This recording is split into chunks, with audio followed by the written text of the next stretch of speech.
नया होली में तो थोड़ा चली रख सकती ना ना गई दू अर्था तो ना चली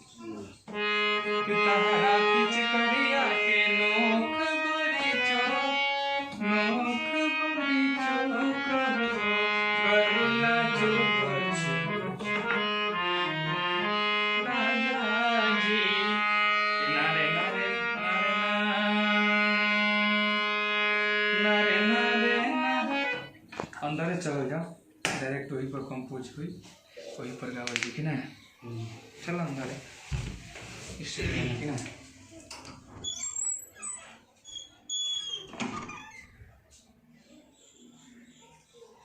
जय मां शारदे जय हो जय बजरंग बली। क्या जी उठिए सूता ने मार दे कुछ रिकॉर्ड किया जाए।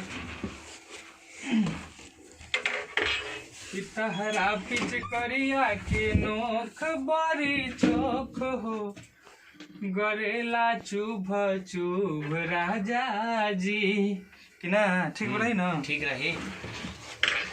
आइए तो मारा जाए इसको आइए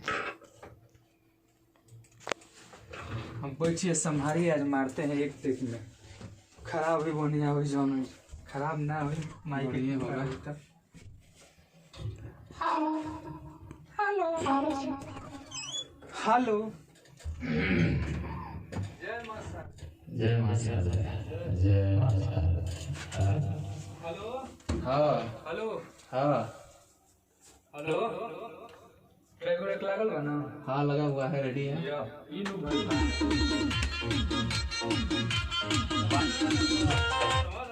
हाँ हाँ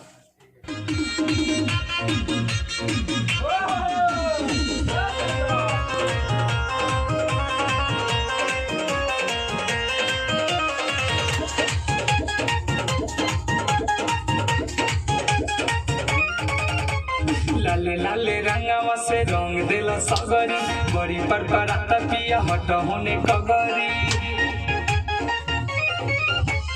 लाले लाले रंगवा से रंग देला सगरी बड़ी पर पराता पिया हट होने कगरी।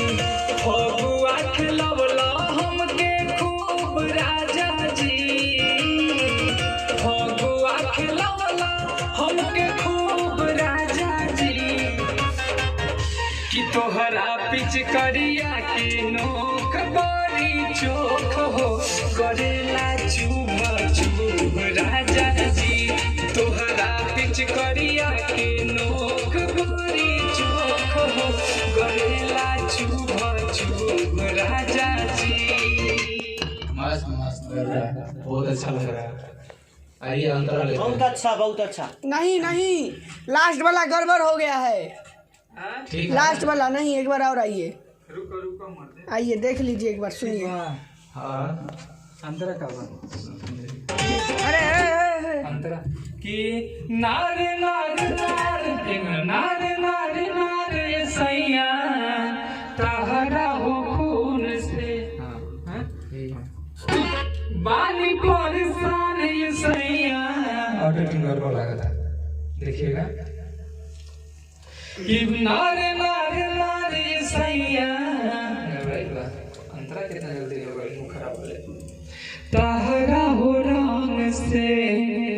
हेलो नमस्कार प्रणाम जो भी हमें देख रहे हैं सबको नमस्कार। आप लोग हमारे ऑफिशियल चैनल पे देख रहे हैं इस चैनल को सब्सक्राइब कीजिए अगर सब्सक्राइब नहीं किए हैं तो।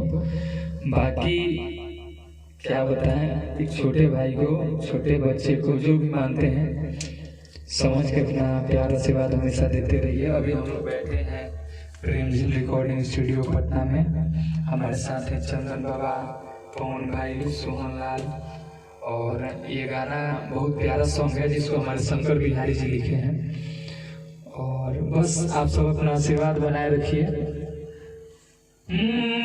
कि बाली परेशान सैया तहरा हो अंतरा है तहरा हो से देखिए नारे नारे नारे ये सैया नारे नारे नारे से कि नारे नारे नारे नारे नारे राजा जी कि तहरा पिच करिया के नोक बड़ी चोख हो करेला चुभ चुभ राजा जी कि तहरा पिचकड़िया के नोक बड़ी चोख हो करेला चुभ चुभ राजा जी। लास्ट अंतरा का बा रमेश सुनाइए तो कोई बजाइए देख ले कि एमें में सब मेला गौले बरियारी दुख नहीं बुझले हमार शंकर बिहारी। इस गीत के गीतकार हैं शंकर बिहारी जो बहुत मिजाजी राइटर हैं कि बाली परसाने सैया एमें में सब मेला गौले बरियारी दुख नहीं बुझले तनिको शंकर बिहारी कि मना कि रंगवास मनावा बेचैन गड़बड़ होता है। ठीक बा जौन भी बागावल जी अंदर सब एरपना सुनावल जाला। अभी ये वीडियो जो है मेकिंग वीडियो है तो आप लोग इस वीडियो को एंजॉय कीजिए, शेयर कीजिए, सब्सक्राइब कीजिए और हम लोग से हमेशा जुड़े रहने के लिए जो भी सॉन्ग आएगा उसका एक मेकिंग वीडियो जाएगा इस चैनल पे तो आप लोग देखिए और शेयर कीजिए। और साथ ही साथ कहना क्या है, बुरा ना मानो होली है। होली है। जय होली। नमस्कार, लव यू ऑल।